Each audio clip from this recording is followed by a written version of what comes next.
Viral video में TMC के जो विधायक नरेंद्र नाथ चक्रवर्ती वोटर्स को धमकाते नजर आ रहे हैं।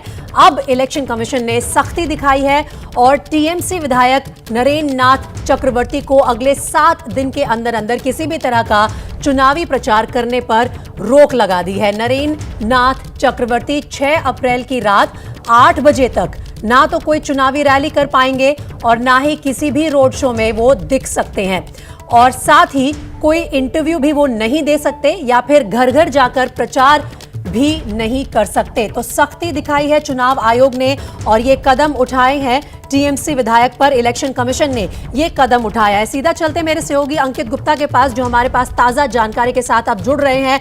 अंकित, अब बड़ा कदम उठाया है इलेक्शन कमीशन ने नरेंद्र नाथ के खिलाफ।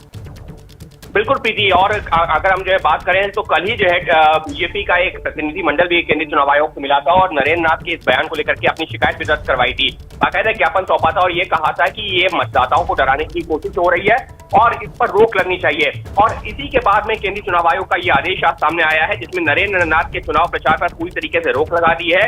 इतना ही नहीं, जिस बात का आप जिक्र कर रहे हैं कि वो मीडिया के सामने आकर भी किसी तरीके का बयान नहीं देंगे, तो नरेंद्र नाथ के खिलाफ एक तरीके से केंद्रीय चुनाव आयोग ने बड़ी कार्रवाई की है कि पूरी तरह से उनको जो है चुनाव प्रचार से अलग कर दिया गया है और 7 दिनों के लिए ये रोक लगाई गई है। जी, तो इस खबर पर ज़्यादा जानकारी दे रहे हैं आपको अंकित गुप्ता। अंकित के मुताबिक अब अगले 1 हफ्ते तक नरेंद्र नाथ वहां पर होने वाले उपचुनाव में किसी भी तरह का प्रचार नहीं कर पाएंगे। लगातार बीजेपी इस बात की शिकायत कर रही है कि पश्चिम बंगाल में चुनाव नहीं, युद्ध हो रहा है। इलेक्शन कमीशन के सामने भी उन्होंने यही प्रेजेंटेशन दिया था और उसके बाद अब नरेंद्र नाथ चक्रवर्ती पर चुनाव प्रचार करने पर चुनाव आयोग ने रोक लगा दी है। 7 दिनों तक नरेंद्र नाथ चक्रवर्ती किसी भी विधानसभा या लोकसभा में होने वाले उपचुनाव के लिए प्रचार नहीं कर पाएंगे। बंगाल में लोकसभा और विधानसभा के उपचुनाव चल रहे हैं। प्रकाश सिन्हा हमारे साथ इसी खबर पर ज़्यादा जानकारी के साथ सीधे कोलकाता से जुड़ गए हैं। प्रकाश, बड़ा झटका है टीएमसी के लिए। उनके एक नेता जिनके प्रचार अभियान को लेकर लगातार बीजेपी सवाल उठा रही थी, उनके प्रचार करने पर रोक लगा दी गई है।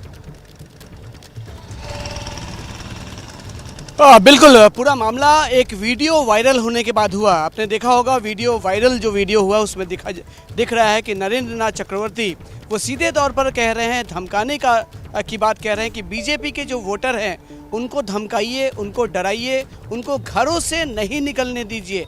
ये वीडियो वायरल होने के तुरंत बाद बीजेपी का एक प्रतिनिधि दल चुनाव आयोग जाता है, वहाँ शिकायत दर्ज कराता है और उसके बाद चुनाव आयोग से जो खबरें मिल रही है, आज सुबह 10 बजे से 6 तारीख की रात 8 बजे तक किसी भी तरह का कोई प्रचार नहीं कर पाएंगे, कोई रैली नहीं कर पाएंगे, किसी भी तरह का कोई इंटरव्यू नहीं दे पाएंगे। यानी कि चुनाव जो बाई इलेक्शंस होने हैं आसनसोल में या दूसरी जगह, वहाँ किसी भी तरह के प्रचार में वो लिप्त नहीं हो पाएंगे और भाग नहीं ले पाएंगे। तो एक बड़ा झटका कहा जा सकता है, क्योंकि वो जाने माने विधायक हैं और बड़े नेता हैं आसनसोल, जहाँ उपचुनाव होना है, बाई इलेक्शन होना है।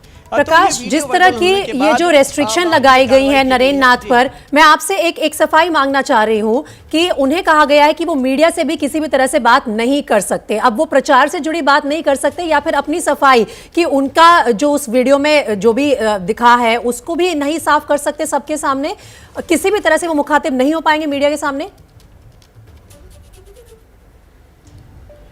नहीं, देखिए, कल तक वो मीडिया से मुखातिब हुए हैं और उन्होंने साफ तौर पे कल मीडिया को इंटरव्यू दिया था और कहा था कि ये वीडियो जो है, जो वायरल हुआ है, ये काफ़ी पुराना वीडियो है।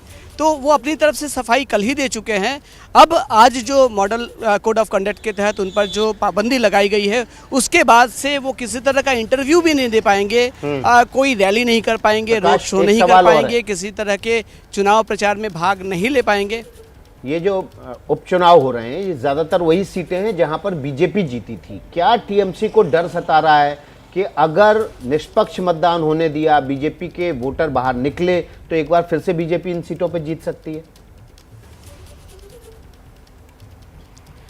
बिल्कुल, कहीं ना कहीं डर जरूर सता रहा होगा, क्योंकि ये जो है, जो जहां चुनाव हो रहे हैं, ये हिंदी भाषी बेल्ट्स हैं और मैं आपको बता दूं जो हिंदी भाषी वोटर्स है, जहां नॉन बंगाली वोटर्स कहा जाता है जिनको, यहाँ उनमें बीजेपी की पैठ अभी भी है।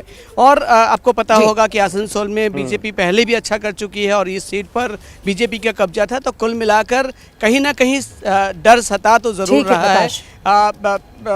शायद इसी वजह से अनर्गल तमाम बयान जो अपडेट्स आ रही है कोलकाता से, उन पर नजर बना के रखिए।